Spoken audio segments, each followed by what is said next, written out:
Hello student, आज हम class 12 की फिजिक्स को स्टार्ट करने जा रहे हैं और इसमें हम आपके फिजिक्स के सभी चैप्टर्स को धीरे धीरे वन बाय वन कंप्लीट करेंगे, जिसमें मुख्यतः हम पहले थियोरेटिकल पोर्शन को कवर करेंगे, थियोरेटिकली चीज़ों को समझ लेंगे, फिर हम जो है उस पर बेस्ड जो प्रॉब्लम्स है उनको टॉपिक वाइज या चैप्टर कंप्लीट होने के बाद उनको भी हम सॉल्व करते चलेंगे। बीच बीच में हो सकेगा तो जो एग्जाम में पूछे गए क्वेश्चन है उनको भी हम शामिल करते चलेंगे। ठीक है, तो आइए हम देखते हैं स्टूडेंट। हम लोग सबसे पहले ये जान लें कि हमें पढ़ना कितनी चीज़ें हैं। हाँ, हमारे सिलेबस में क्या क्या चीज़ें हैं जो हमें कवर करना है। तो वैसे स्टूडेंट अगर थोड़ा सा डिस्क्रिप्शन की बात करें स्मॉल में, तो जो चीज़ें आप 9th में पढ़े थे वो आपने देखा 11th में, और जो 10th के जितना भी पोर्शन था ना वो सारा का सारा आपको पढ़ना है 12th में, प्लस कुछ एडिशनल चीज़ें भी पढ़ना है। जैसे 10th में आपने देखा था कि मुख्यतः आपको पढ़ना था लाइट के बारे में, इलेक्ट्रिसिटी और मैग्नेटिज्म। तो 12th में भी मेन पोर्शन वही है, उसी को थोड़ा सा डिटेल स्टडी करना है हमें, और प्लस थोड़ा बहुत एडिशनल चीज़ें हैं। तो सबसे पहले इसमें जो शुरुआती पोर्शन है ना, उसमें पढ़ना हमें पूरा का पूरा इलेक्ट्रिसिटी के बारे में। इलेक्ट्रिसिटी में चार्ज के बारे में, रेस्ट में है तो मोशन में है, मीन्स कुल मिला के इलेक्ट्रिसिटी के बारे में अधिकांश पोर्शन है। उसके बाद थोड़ा सा उतना ही पोर्शन लगभग मैग्नेटिज्म का है। फिर जो है ऑप्टिक्स का पोर्शन हम आगे देखेंगे, जिसमें एनसीईआरटी में आप देखेंगे 2 पोर्शन है, एनसीईआरटी पार्ट 1, एनसीईआरटी पार्ट 2। तो जो फर्स्ट पार्ट है वो सिर्फ इलेक्ट्रिसिटी और मैग्नेटिज्म तक ही एक तरह से रेस्ट्रिक्टेड है। मानकर चलिए यही दोनों मिलकर फर्स्ट पार्ट कंप्लीट हो जाते हैं। जो नेक्स्ट पार्ट 2 है एनसीईआरटी का, उसमें मेनली आप पढ़ते हैं लाइट के बारे में, मीन्स ऑप्टिक्स, रे ऑप्टिक्स पढ़ते हैं, वेव ऑप्टिक्स पढ़ते हैं, और वेव्स के बारे में पढ़ते हैं, ऑसिलेशंस पढ़ते हैं। तो ये सब चीज़ें वहाँ पे थोड़ा सा रहती हैं। यहाँ पे हम फर्स्ट पार्ट से शुरुआत करने जा रहे हैं, जहाँ पर स्टूडेंट हमारा जो पहला चैप्टर है, वैसे तो हमें इलेक्ट्रिसिटी के बारे में जो कुछ पढ़ना है उसमें मुख्यतः 2 हिस्सा है। एक है इलेक्ट्रिसिटी, जानते हैं स्टूडेंट मेनली चार्ज पर बेस्ड है, तो इसमें चार्ज जब रेस्ट में हो और चार्ज जब मोशन में हो, इस तरह से आपका जो ये इलेक्ट्रिसिटी का पोर्शन है वो 2 पार्ट्स में डिवाइड है। तो हमें पहला पार्ट जो है वो आप ध्यान से देखें तो उसमें 2 चैप्टर इंक्लूड है, लेकिन दोनों को मिलाकर हम चाहे तो एक नाम दे सकते हैं, वो है इलेक्ट्रोस्टैटिक्स। तो जो पहला पोर्शन हम पढ़ने जा रहे हैं ये मुख्यतः बेस्ट है। इस चैप्टर का नाम है इलेक्ट्रोस्टैटिक, हम कह सकते हैं। हाँ, हालांकि इसमें इस पर बेस्ड हमारे बुक में 2 चैप्टर्स दिए गए हैं। जो फर्स्ट चैप्टर है वो है electric charges and field, electric charges and fields है, और जो सेकेंड चैप्टर है वो है इलेक्ट्रिक का ही पोटेंशियल एंड कैपेसिटेंस। हाँ, तो ये जो दोनों चैप्टर हैं ये मेनली बेस्ड है on the properties when a charge is in the state of rest. यहाँ पे देखिए चैप्टर के नाम से ही हमें समझ में आ रहा है स्टूडेंट, ये चैप्टर में जो मुख्य नाम है उसमें आप देख रहे हैं 2 वर्ड से लगभग मिलकर बना हुआ दिख रहा है। ये फर्स्ट पार्ट है इलेक्ट्रो और सेकेंड पार्ट है स्टैटिक्स। इलेक्ट्रो जो है student, this term stand for the charge. ये जो है मेनली चार्ज को इंडिकेट करता है, और ये जो स्टैटिक्स है ये पोर्शन स्टेट को डिफाइन करता है, और स्टैटिक मीन्स रेस्ट की पोजीशन को डिफाइन कर रहा है, मीन्स स्टेट ऑफ रेस्ट को डिफाइन कर रहा है। Means in this portion, means in this मतलब किसकी बात हो रही है, इलेक्ट्रोस्टैटिक चैप्टर में मुख्यतः हम किसके बारे में पढ़ रहे हैं, प्रॉपर्टीज ऑफ चार्ज के बारे में पढ़ रहे हैं। जब कंडीशन क्या दिया हुआ है, that is in the state of rest, वो रेस्ट की पोजीशन में है, उस कंडीशन में हमें चार्ज के बारे में पढ़ना है। चार्ज की कौन कौन सी प्रॉपर्टी बात करें स्टूडेंट, तो मुख्यतः हम देख रहे हैं इसमें 2 चैप्टर हमें इंक्लूड है जिनके बारे में स्टडी करना है। जो फर्स्ट चैप्टर है इसमें मेनली पढ़ना है हमें फोर्स एंड फील्ड के बारे में।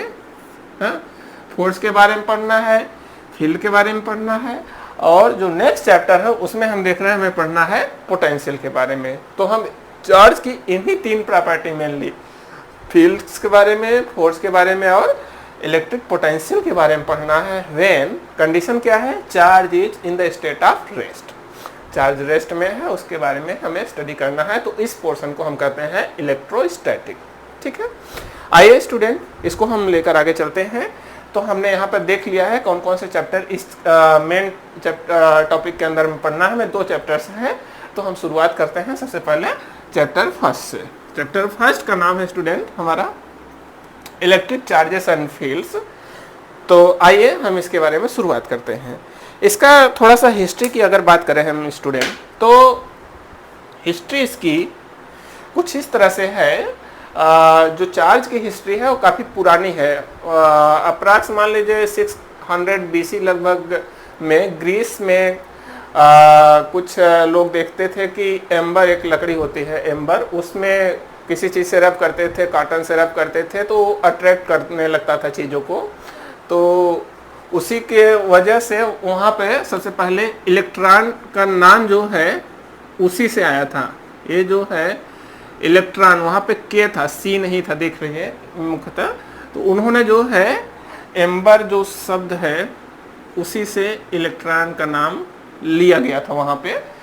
और उन्होंने इस प्रॉपर्टी को आगे चल के देखा गया। हम लोग जो है जैसे जैसे समय बढ़ा आगे आगे इस पर रिसर्चेस हुई और देखा गया। आप प्रैक्टिकली डेली लाइफ में अगर देखेंगे तो आप इस चीज़ को अनुभव किए होंगे। शुरुआत हम अभी स्टूडेंट चार्ज के बारे में चर्चा कर रहे हैं। ठीक है, कि चार्ज मिला कैसे, सबसे पहले इसकी पहचान कैसे हुई, मतलब इसके बारे में जाना कैसे गया। हाँ, तो हम ये देख रहे हैं।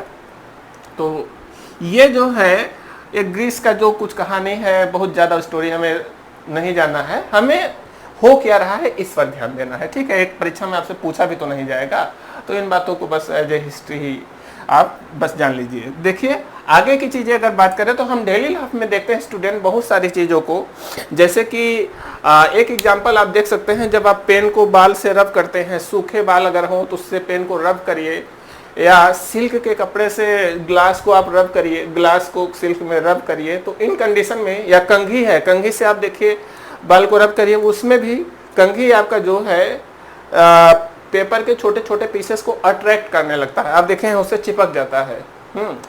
आप एक और एग्जांपल देखे होंगे, जैसे कि जो थोड़ा सा सिल्क टाइप का जो रजाई होता है ओढ़ने का आपका ठंडी में, उसको आप झटके में जब, या चादर होता है पॉलिएस्टर या नायलॉन टाइप के कपड़ों का, उसको जब आप झटके से खींचते हैं किसी चीज़ से सरकते हुए, तो आप देखते हैं वो चट चट की आवाज़ आती है। मीन्स वो चार्ज हो जाता है वहाँ पे। ठीक है, और उसमें आपको चिंगारी जैसे भी दिखता है, तो चार्ज ही ट्रांसफ़र हो रहा होता है। तो ये सब एग्जाम्पल है जहाँ पे हम सबसे पहले चार्ज को देख पाए। चार्ज के बारे में कुल मिला के हम कहें चार्ज को जहाँ पे हमने एक्सपीरियंस किया।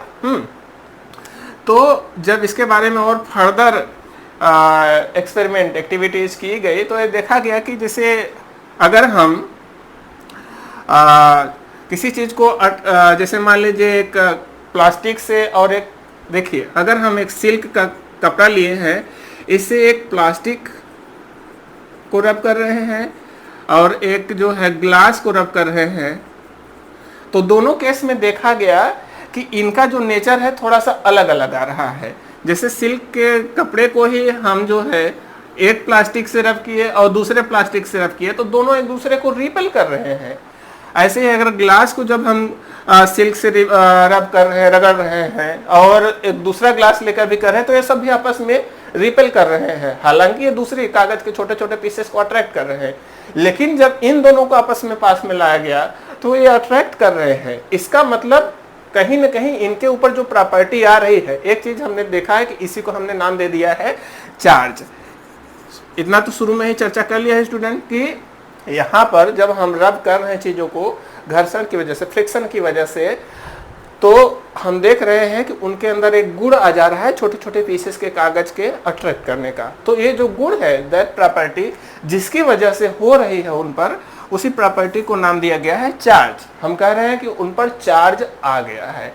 अब फर्दर जब उसके बारे में और चर्चा किया गया और स्टडी किया गया तो ये देखा गया कि इनके ऊपर जो प्रॉपर्टी है वो दो तरह की आ रही है। उसका नेचर जो है सेम नहीं है हर बार, बल्कि उसमें अपोजिट नेचर है। अपोजिट इसको किस लिए कहा गया, क्योंकि ये देखा गया जैसे कि मान लीजिए सिर्फ प्लास्टिक और सिल्क को रब किए तो इनके ऊपर जो भी प्रॉपर्टी आई, मान लीजिए ए भी कागज को अट्रैक्ट कर रहा है छोटे छोटे पीसेस को, ए भी छोटे छोटे पीसेस को अट्रैक्ट कर रहा है, लेकिन ये देखा गया स्टूडेंट कि अगर हम सिल्क और प्लास्टिक दोनों को फिर से टच करा दें, हाँ मतलब जिनके ऊपर चार्ज आया उनको फिर से टच करा दे रहे हैं, तो इनके अंदर का प्रॉपर्टी लूज हो जा रहा है, मतलब जो अट्रैक्ट करने का गुण है वो खत्म हो जा रहा है।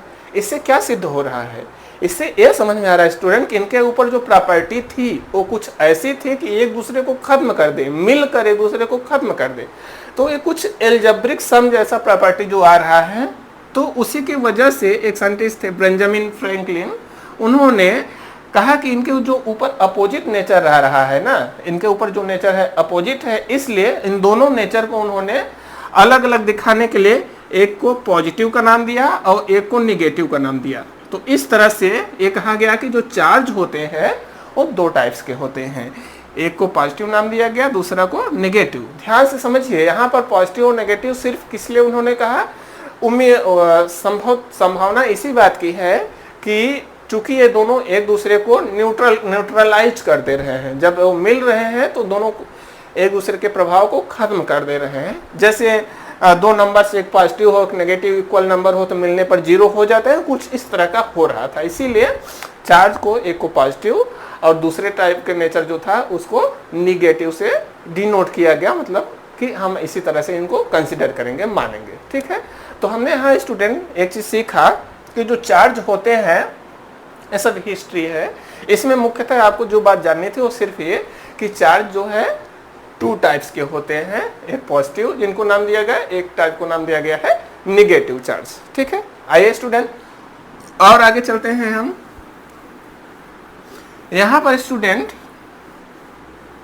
ये जो चार्ज आ रहे हैं इन सबस्टेंस पे, तो ये देखिए रुके हुए कंडीशन में है। जब इनके नजदीक कोई चीज आता है, जैसे चार्ज किसी कागज पे आ गया है, चार्ज किसी ग्लास पर आ गया, अब वो वैसे ही पड़ा रहता है, कोई चीज उस पर नजदीक आता है तो अट्रैक्ट कर रहा है, लेकिन वैसे जनरली उसी पर क्या है, स्टेट ऑफ रेस्ट में पड़ा है। तो जनरली इसीलिए ऐसे कंडीशन को हम एक नाम से भी कहीं कहीं देखेंगे, मिलेगा आपको, वो है स्टैटिक इलेक्ट्रिसिटी। तो कहीं कहीं स्टैटिक इलेक्ट्रिसिटी शब्द का इसीलिए प्रयोग पाएंगे। ये आप एक और जगह देख सकते हैं, आगे चलकर हम देखेंगे स्टूडेंट नेक्स्ट चैप्टर में एक डिवाइस जिसका नाम है वैन डी ग्राफ जनरेटर। उस डिवाइस में आप देखेंगे कि एक स्फीयर होता है मेटल का, उसके ऊपर चार्ज ढेर सारा स्टोर किया जाता है, और इसके आगे की चीजें हम वही चर्चा करेंगे। तो हम कहेंगे कि ये स्टैटिक इलेक्ट्रिसिटी को जनरेट करता है, ऐसा भी कह देते हैं, क्योंकि ये सिर्फ चार्ज को एक्यूमुलेट करता है, मीन्स अपने ऊपर इकट्ठा करता है ये डिवाइस। समझ रहे हैं? तो अगर चार्ज कहीं एक जगह इकट्ठा हो रहा है, मीन्स स्टेट ऑफ रेस्ट में है, तो उसके लिए जनरली हम स्टैटिक इलेक्ट्रिसिटी वर्ड का भी यूज करते हैं। ठीक है, आज स्टूडेंट कुछ और बातें चर्चा करते हैं चार्ज के बारे में। देखिए, इसमें बहुत ज़्यादा क्वेश्चन तो नहीं बनते हैं, लेकिन छोटे मोटी बातें इससे संबंधित जो है जानते रहनी चाहिए आपको। जैसे एक क्वेश्चन ये बनता है कि चार्ज को आप जो है सेंस कैसे करेंगे। देखिए, बहुत छोटी प्रॉपर्टी होती है, बहुत चार्ज सिंपली एक प्रॉपर्टी है, इसको हम ऐसे आंख से देख कर नहीं बता देंगे कि चार्ज है। कुछ उनकी प्रॉपर्टीज के बेसिस पे हम आइडेंटिफाई करते हैं, या तो हमारे पास कोई ऐसा डिवाइस हो जो सेंस कर सके, तो उसके लिए एक डिवाइस बनाया गया है जिसको हम कहते हैं इलेक्ट्रोस्कोप। इलेक्ट्रोस्कोप ये डिवाइस जो है यूज होता है चार्ज को सेंस करने के लिए, या कहें चार्ज को मेजर करने के लिए भी। तो सिंपली एक बॉक्स होता है, एक बॉक्स के अंदर एक साइड ग्लास लगा रहेगा ताकि इसको आप देख सकते हैं, और यहाँ एक रॉड लगी होती है ताकि चार्ज को ट्रांसफर किया जा सके। और अंदर स्टूडेंट यहाँ पर जनरली क्या किया जाता है, एक प्लेट लगी है और एक सोने की, गोल्ड की एक पतली सी, बहुत झिल्ली टाइप की एकदम पतली सी लीफ, पत्ती लगी होती है, इस तरह से अटैच होती है कि ये मुड़ सके, आगे मुड़ सके। अब देखिए होता क्या है स्टूडेंट, इसको बाहर से इंसुलेट किया जाता है ताकि ये सिर्फ मेटल अंदर से कनेक्ट रहे, मेटल रॉड से कनेक्ट रहे और कोई कनेक्शन ना हो। तो ये देखा गया है स्टूडेंट। होता क्या है समझिए, अभी हमने चार्ज की एक प्रॉपर्टी पढ़ा है स्टूडेंट कि चार्ज दो काइंड के होते हैं और जो उनका नेचर था उनके बीच में हमने देखा कि जो पॉजिटिव और पॉजिटिव ले या नेगेटिव मीन्स अगर हम लाइक चार्जेस ले रहे हैं तो इनकी प्रॉपर्टी होती है, क्या करते हैं, दे रीपेल इच अदर। इनकी प्रॉपर्टी होती है दे विल रीपेल। अगर हम लाइक चार्जेस को एक दूसरे के सानिध्य में लाएंगे, नजदीक लाएंगे मीन्स, तो वो क्या करते हैं, रिपेल करते हैं। But if we bring unlike charges together then it is found that they attracts each other. क्या हो रहा है कि वो क्या करते हैं, अट्रैक्ट्स करते हैं। तो ये प्रॉपर्टी आपको हमेशा ध्यान में रखनी है स्टूडेंट की। जो लाइक चार्जेस हैं वैसे भी ये प्रकृति का नियम है। आप देखे हैं कि यहाँ पे जनरली हमेशा अपोजिट नेचर की चीजें अट्रैक्ट करती हैं और जो सिमिलर नेचर की होती है वो अट्रैक्ट नहीं करती हैं, ठीक है। तो लाइक चार्जेस जो है वो रिपेल करते हैं और अनलाइक चार्जेस जो है वो अट्रैक्ट करते हैं एक दूसरे को, ठीक है। तो इसी प्रॉपर्टी के यहाँ यूज किया गया है स्टूडेंट। जैसे कि मान लीजिए कोई आपके पास एक वस्तु है और ये चार्ज है, इसको पता करना है कि चार्ज है कि नहीं। तो इसको हम जब कांटेक्ट में लाएंगे, इस मेटल बॉल के, इस मेटल के कांटेक्ट में लाएंगे, तो चूंकि ये मेटल है तो इस कंडक्टर है, इससे चार्ज ट्रांसफर हो सकता है हर जगह। ये चीज़ें छोटी मोटी बातें देखिए स्टूडेंट, आपको नहीं चर्चा कर रहे हैं लेकिन आपको ध्यान में रखना है। जैसे कि कंडक्टर क्या होता है, इंसुलेटर क्या होता है, ये सब तो आप जानते हैं वैसे, फिर भी एक बार अच्छे जल्दी चर्चा कर लेते हैं। वैसे मटेरियल जो इलेक्ट्रिसिटी को आसानी से कंडक्ट करते हैं वो कंडक्टर कहलाते हैं स्टूडेंट, जिसमें मीन्स चार्ज आसानी से ट्रांसफर हो सकता है, in which electricity can easily pass through it, ठीक है। ये 7-8 में 10th में भी पढ़े हैं, तो इसीलिए हमने अभी नहीं यहाँ पे चर्चा किया। हालांकि इसको एक चैप्टर आपको मिलेगा सेमी कंडक्टर, वहाँ पर इलेक्ट्रॉनिक्स में हम उसको डिटेल्ड में इसके बारे में स्टडी करेंगे। बस अभी इतना ही एक बार जानते रहिए कि जो इलेक्ट्रिसिटी को इजीली कंडक्ट करते हैं वो कंडक्टर कहलाते हैं, जो इजीली मीन्स आप एक तरह से कहें कंडक्ट नहीं करते हैं वो इंसुलेटर कहलाते हैं। तो ये मेटल है, मेटल जितने भी होते हैं जनरली कंडक्टर्स ऑफ इलेक्ट्रिसिटी होते हैं। अब सोचिए जब यहाँ से चार्ज एक स्फीयर पे आएगा तो ट्रांसफर हो जाएगा, और चार्ज की प्रॉपर्टी क्या है कि अगर ये सब एक ही तरह के चार्जेस हैं तो सभी एक दूसरे पे फोर्स लगाएंगे, सब फैल जाएंगे। और फैलेंगे जब, तो यहाँ देखिए स्टूडेंट, ये जो प्लेट्स है, सोने की पत्ती है, इन पर भी वही चार्जेस आएंगे तो ये भी फोर्स लगाएगा, और ये जो है जितना ज्यादा चार्ज का मैग्नीट्यूड होगा उतना ये फैल जाएगा, उतना दूर भागेगा। अर्थात अगर ये पत्ती यहाँ से दूर हट रही है, सोने की जो लीफ है, गोल्ड लीफ है,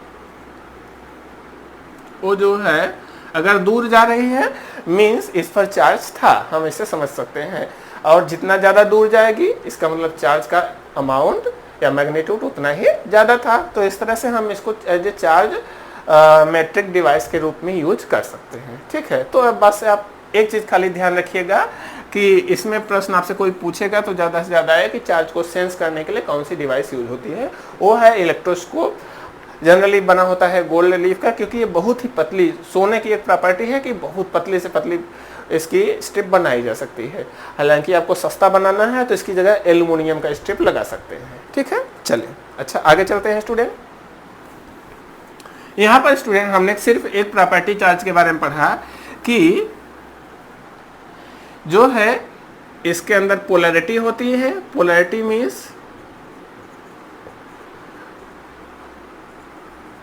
पोलैरिटी देखिए स्टूडेंट, उन्हीं के बारे में यूज किया जाता है टर्म पोलर, जहाँ पे दो पोल हो। देखिए पोल हमेशा दो ही होते हैं, आप चार पोल नहीं जानते। Generally north pole, south pole जैसे इन टर्म का यूज करते हैं ना, तो पोल जनरली दो के लिए यूज किया जाता है, जहाँ पे दो हो।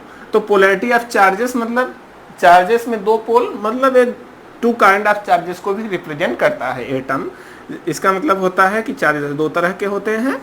हमने देखा इनको नाम दिया गया है positive charge and negative charge.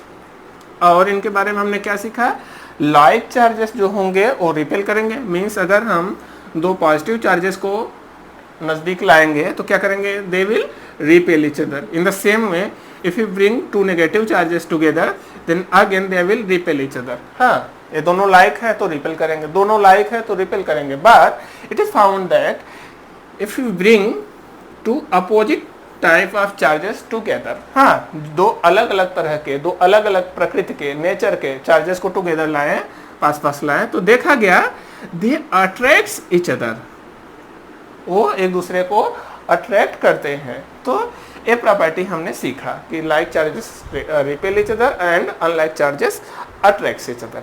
आइए स्टूडेंट कुछ और बातें चार्ज के बारे में सीखते हैं। देखिए स्टूडेंट, एक चीज ये भी कभी कभी पूछा जाता है आपसे कि किसी मटेरियल पे चार्ज आता कहाँ से है, चार्जिंग होती कैसे है।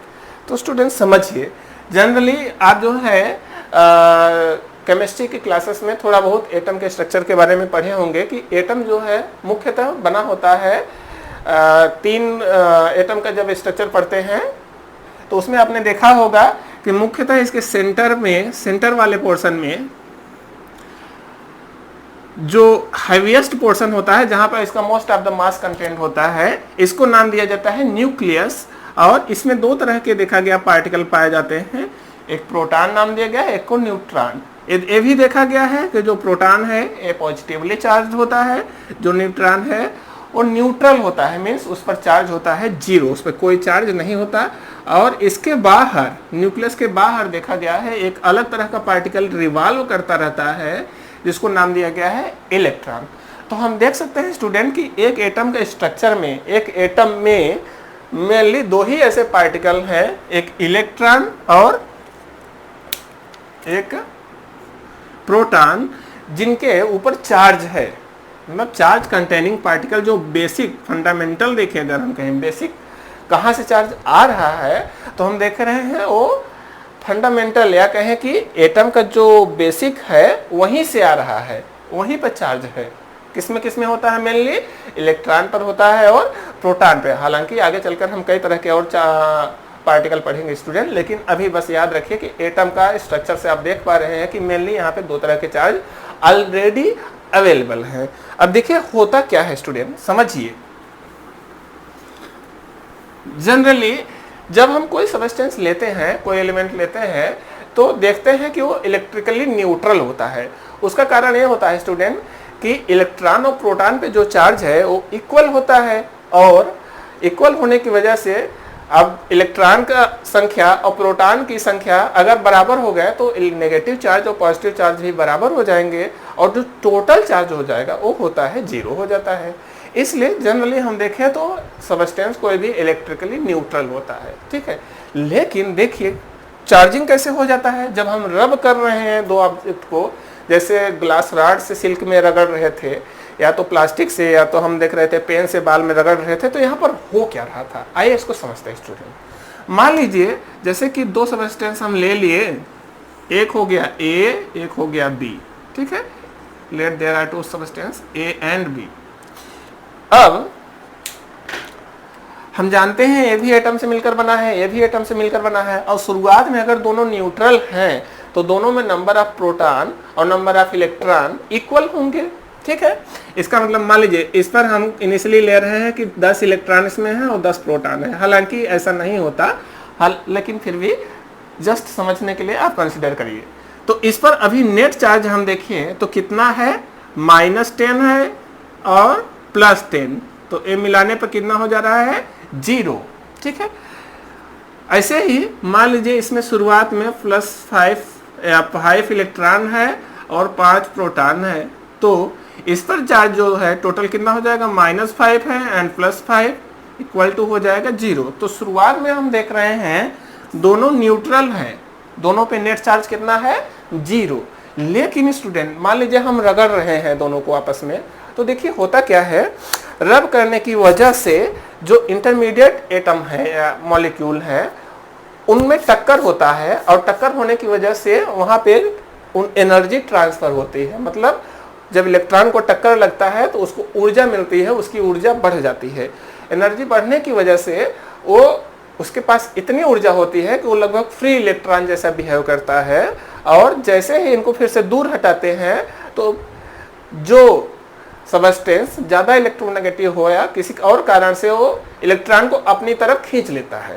हमेशा ये होता है कि उसमें से इन दोनों में से जब हम दो सबस्टेंस को रगड़ते हैं तो जो इलेक्ट्रॉन बीच में ज़्यादा ऊर्जा वाला हो गया वो किसी एक से कूद के दूसरे पे भाग जाता है। हाँ, by any how suppose electron get transferred from A to B. मान लीजिए एक इलेक्ट्रॉन ए से बी पर ट्रांसफर हो गया।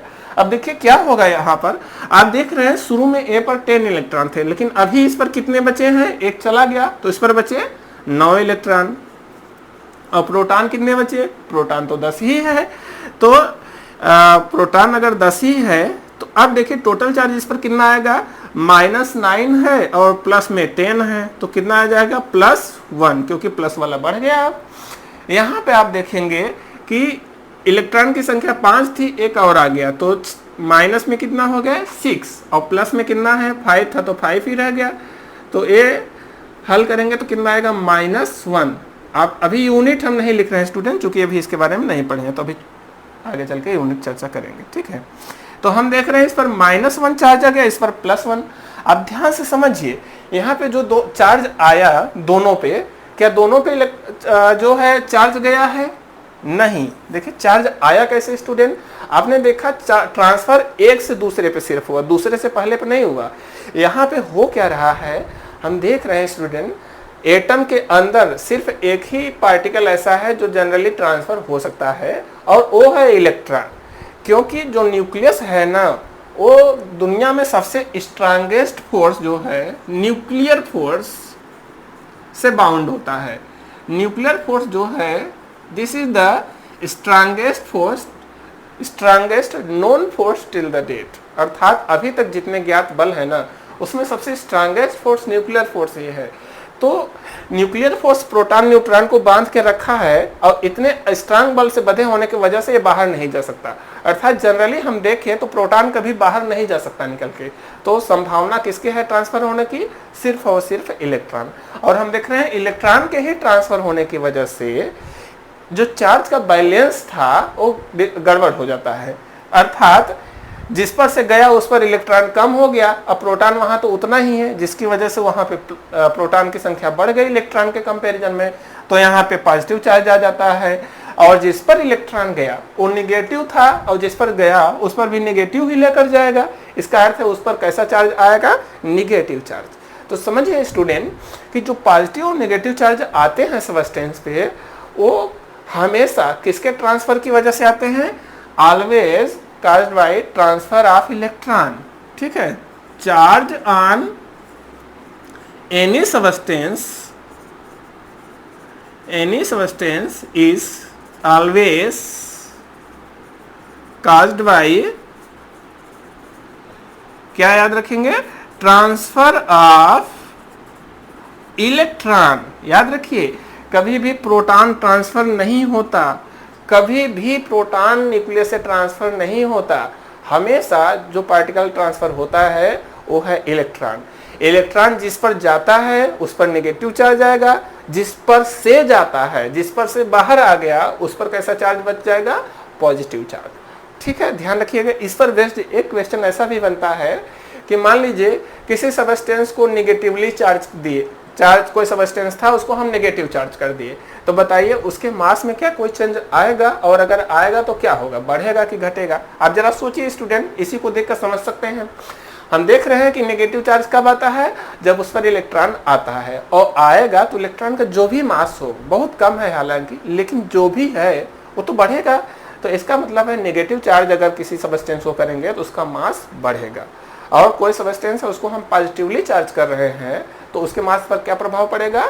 श्योरली आप देख सकते हैं पॉजिटिवली चार्ज कब होता है, जब उस पर से इलेक्ट्रॉन बाहर चला जाए, इसका मतलब उसके मास में कुछ कमी आएगी। ठीक है, तो ये बात ध्यान रखेंगे स्टूडेंट। ठीक है, चलिए अच्छा आगे चलते हैं और चीजें के बारे में सीखते हैं। देखिए कभी कभी आपसे ये भी पूछ सकता है सवाल कोई कि क्या चार्जिंग करने की कोई और भी टेक्निक है। तो स्टूडेंट बिल्कुल है, बहुत सारे ऑप्शन हो सकते हैं आपके पास, लेकिन मेनली एक दो के बारे में आपको खाली पता जरूरी होना चाहिए। जैसे कि हमने एक सीखा कि चार्जिंग बाय फ्रिक्शन। हमने देखा कि किसी सब्सटेंस को जब हम रब कर रहे हैं तो उस पर चार्ज आ जा रहा है। हाँ, तो एक तो हो गया charging by friction, charging by rubbing two substance to each other. हाँ, तो एक का इलेक्ट्रॉन दूसरे पे ट्रांसफर हो जाता है, दोनों पे चार्ज आ जाता है। और भी तरीके हैं स्टूडेंट, जैसे कि एक कहलाता है चार्जिंग बाय इंडक्शन। आइए समझते हैं चार्जिंग बाय इंडक्शन। पहले नाम का अर्थ समझ लेते हैं स्टूडेंट। देखिए यहाँ पे चार्जिंग हो रही है जो मेनली उस प्रोसेस का क्या नाम है? इंडक्शन। इंडक्शन को हिंदी में कहते हैं प्रेरण। हाँ, तो इंडक्शन किससे आया है? प्रेरण शब्द प्रेरणा से। हाँ, प्रेरणा, इंड्यूस शब्द से इंडक्शन बना है। हाँ, तो देखिए प्रेरणा या किसी से इंड्यूस होने का क्या अर्थ होता है स्टूडेंट? जैसे देखिए मान लीजिए एक एग्जांपल है, आपके बगल में एक लड़का है और वो खूब मेहनत करके टॉप कर गया परीक्षा में, तो आपके मानसिक स्थिति पे क्या प्रभाव पड़ता है? आप सोचते हैं कि वो बहुत पढ़ा है और टॉप किया, ऐसा करते हैं हम भी खूब पढ़ेंगे और हम भी अच्छा नंबर लाएंगे। तो देखिए यहाँ क्या हो रहा है, बगल वाले को देखकर उसका गुण अपने अंदर ला रहे हैं, तो इसको कहते हैं प्रेरणा लेना। अर्थात उससे गुण अपने अंदर लेना ही क्या है? प्रेरणा। अर्थात किसी वस्तु में गुण देखकर वैसा ही गुण अपने अंदर लाना ही है प्रेरणा। तो हम कहेंगे कि वो हम उससे इंड्यूस हुए। समझ रहे हैं? तो यहाँ भी वही होता है, अगर कोई चार्ज सब्सटेंस है, कोई पहले से चार्ज मटेरियल है और उसकी वजह से दूसरे पे चार्ज आ रहा है, तो हम कहेंगे चार्जिंग कैसे हुई? इंडक्शन की वजह से हुई। ठीक है, आइए देखते हैं क्या क्या ऑप्शन है।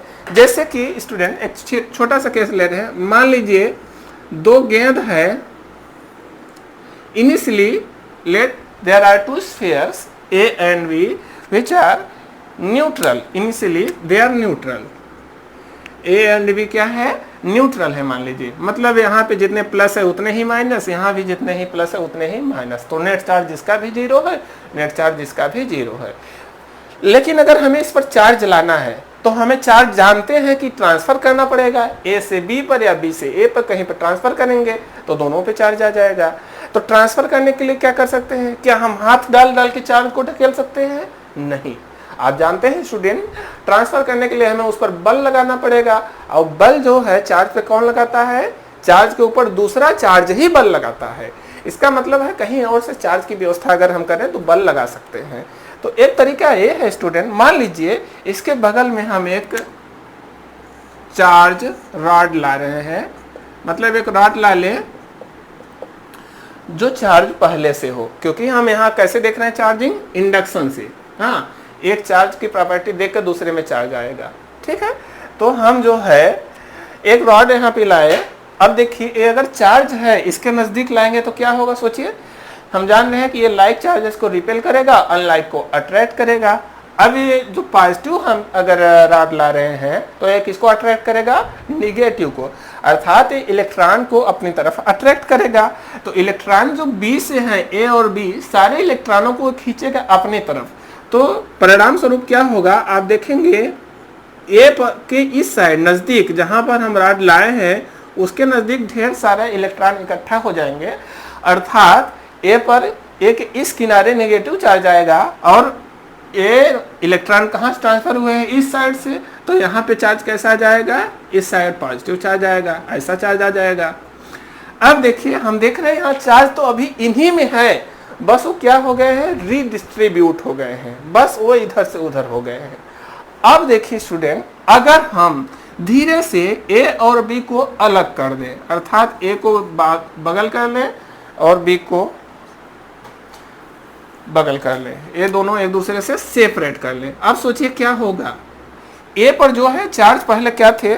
आप देख रहे थे कि ए पर जो चार्ज है ये इस तरह से किनारे किनारे थे, लेकिन जैसे ही हम इनको दूर दूर करेंगे अब क्या होगा कि ये जो चार्ज है चूंकि एक दूसरे को ढकेलेंगे, सेम काइंड के चार्ज जैसे है, तो चार्ज सब जगह पूरे स्फीयर में फैल जाएंगे और आप देखेंगे इस पर हर जगह किनारे किनारे चार्ज आ जाएगा। समझ रहे हैं? ये किनारे किनारे क्यों आएगा? क्योंकि ये सब एक दूसरे को ढकेलेंगे तो अधिकतम दूरी पे जाके रुकेंगे तो किनारे ही रुकेंगे, इसलिए ऐसे ही इस पर जो पॉजिटिव चार्ज है ये भी फैल जाएंगे और कहाँ फैलेंगे, किनारे किनारे। ठीक है, तो हम देख रहे हैं स्टूडेंट, पहले जो दोनों बॉल थी स्फेरिकल मेटालिक बॉल, ये दोनों पहले न्यूट्रल थे, इन पर कोई चार्ज नहीं था, लेकिन अब इन पर चार्ज आ गया है, तो हम कहेंगे कि चार्जिंग हुआ है यहाँ पे। और ये कैसे हुआ, एक चार्ज पहले से था, एक चार्ज सबस्टेंस पहले से था, इसको देखकर इसकी वजह से इसमें चार्ज आया, तो हम कहेंगे ये चार्जिंग कैसे हुआ, इंडक्शन की वजह से, चार्जिंग बाय इंडक्शन। समझ रहे हैं, बहुत आसान है। अगर मान लीजिए इनकी बजाय एक सिंगल आपको स्फीयर देता, चलिए क्वेश्चन दे रहे हैं, कह रहा है कि एक सिंगल स्फीयर है, इसको आपको नेगेटिवली चार्ज करना है। हाँ, इसको आपको कैसा चार्ज करना है, नेगेटिव चार्ज करना है। तो नेगेटिव अगर इस पर लाना है स्टूडेंट, तो सोचिए, मान लीजिए इसको एक जो है इंसुलेटिंग स्टैंड पे खड़ा कर दिए हैं ताकि चार्ज इधर उधर ना जाए। अब इस पर अगर नेगेटिव चार्ज लाना है स्टूडेंट, तो एक खुद से इसमें तो है, लेकिन इधर उधर होने से टोटल चार्ज तो जीरो रहेगा, इसका मतलब बाहर से कहीं लाना पड़ेगा। तो बाहर के लिए एक तरीका होता है कि इसको आप अर्थ से कनेक्ट कर दीजिए, क्योंकि अर्थ जो है स्टूडेंट हमारा बहुत बड़ा एक कैपेसिटर है, ये चार्ज का बहुत बड़ा स्टोर करता है, बहुत ज़्यादा स्टोर है इसमें चार्ज, इससे आप ले भी सकते हैं, इसको दे भी सकते हैं। तो अर्थ से अगर कनेक्ट कर दिए, अब देखिए अगर अर्थ से चार्ज हमें खींचना है, अर्थ से चार्ज हमें लेना है, मान लीजिए इस पर हमें नेगेटिव चार्ज चाहिए, तो इसके नज़दीक कौन सा चार्ज, कौन सा प्लेट लाएंगे हम, कैसा लाना है चार्ज, तो पॉजिटिव लाना पड़ेगा। अगर इसके बगल में हम पॉजिटिव चार्ज रॉड लाएं, तो क्या करेगा, निगेटिव को अट्रैक्ट करेगा, अर्थात ये इधर इलेक्ट्रॉन को खींचेगा, तो इधर जो है पॉजिटिव बनेगा, फिर इसके लिए अर्थ से इलेक्ट्रॉन ट्रांसफर होंगे और इसमें ढेर सारे इलेक्ट्रॉन आ जाएंगे। ठीक है, अब सोचिए जब इस पर इलेक्ट्रॉन आए तो हम चाहें तो क्या कर सकते हैं, इस तार को हटा दें, अर्थ के तार को अगर हम कट कर दें, अब सोचिए क्या बचेगा, ये चार्ज जो आ गए इसमें इलेक्ट्रॉन अब फंस गए, ये कहीं जा नहीं सकते क्योंकि बाहर से कहीं पे इनके पास रास्ता नहीं। अब अगर हम रॉड को हटा दें तो ये चार्ज इसी पे रह जाएंगे, अर्थात ये सबस्टेंस कैसा चार्ज हो गया, निगेटिव चार्ज हो गया इस पे। तो इस तरह से स्टूडेंट हम किसी भी सबस्टेंस को, किसी भी मटेरियल को अगर वो कंडक्टिंग है तो आसानी से इंडक्शन की हेल्प से हम चार्ज उसको कर सकते हैं। ठीक है, तो आगे के क्लास में स्टूडेंट हम चार्ज की अदर प्रॉपर्टीज के बारे में हम डिस्कस करेंगे। आज के लिए बस इतना ही, मिलते हैं हम आपसे नेक्स्ट क्लास में। धन्यवाद।